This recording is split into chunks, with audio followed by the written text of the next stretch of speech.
Explain the process of credit creation by commercial bank. Frequently repeated board question ആണ് ഈ വർഷം expect ചെയ്യാവുന്ന ഒരു ചോദ്യമാണ്.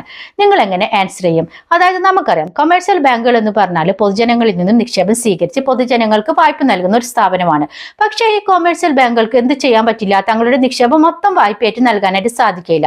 ഒരു നിശ്ചിത ശതമാനം LRR ആയിട്ട് കരുതി വെക്കണമെന്ന് നിയമം മൂലം നിർബന്ധമാക്കിയിട്ടുണ്ട്. അതായത് ലീഗൽ റിസർവ് റേഷ്യോ. അങ്ങനെയാണെങ്കിൽ എന്താണ് LRR? LRR എന്ന് പറഞ്ഞാൽ ക്യാഷ് റിസർവ് റേഷ്യോന്റെയും അതേപോലെ തന്നെ സ്റ്റാറ്റ്യൂട്ടറി ലിക്വിഡിറ്റി റേഷ്യോന്റെയും ആകെത്തുകയാണ്. CRR പ്ലസ് SLR ആണ് LRR എന്ന് പറയുന്നത്. അങ്ങനെയാണെങ്കിൽ 100 രൂപ നിക്ഷേപമുള്ള ഒരു ബാങ്ക് എങ്ങനെയാണ് ക്രെഡിറ്റ് ക്രിയേറ്റ് ചെയ്യുന്നത് എന്ന് നോക്കാം. അതായത് ഇപ്പൊ നമ്മൾ കറണ്ട് റേറ്റ് അനുസരിച്ച് LRR എന്ന് പറയുന്നത് അപ്രോക്സിമേറ്റ് 21%.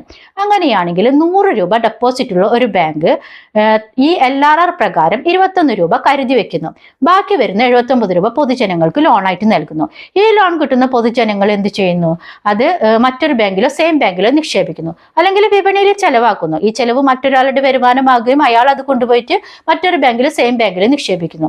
വീണ്ടും ഈ 79 രൂപയിൽ നിന്നും ബാങ്ക് എന്ത് ചെയ്യുന്നു? ഈ LRR മാറ്റിവെച്ചതിന് ശേഷം ബാക്കി തുക പൊതുജനങ്ങൾക്ക് ലോണായിട്ട് നൽകുന്നു. ഇത് നിങ്ങൾ ഈ ടേബിൾ നോക്കിയാൽ മനസ്സിലാവും ഇതെങ്ങനെയാണ് വരുന്നതെന്നുള്ളത്. ഈ പ്രോസസ്സ് റിപ്പീറ്റ് ചെയ്യുന്നു. എത്ര തവണ റിപ്പീറ്റ് ചെയ്യുന്നു? അത് കണ്ടുപിടിക്കണമെങ്കിൽ ക്രെഡിറ്റ് മൾട്ടിപ്ലിയറിന്റെ ഫോർമുല 1/LRR വെച്ച് കണ്ടുപിടിക്കണം.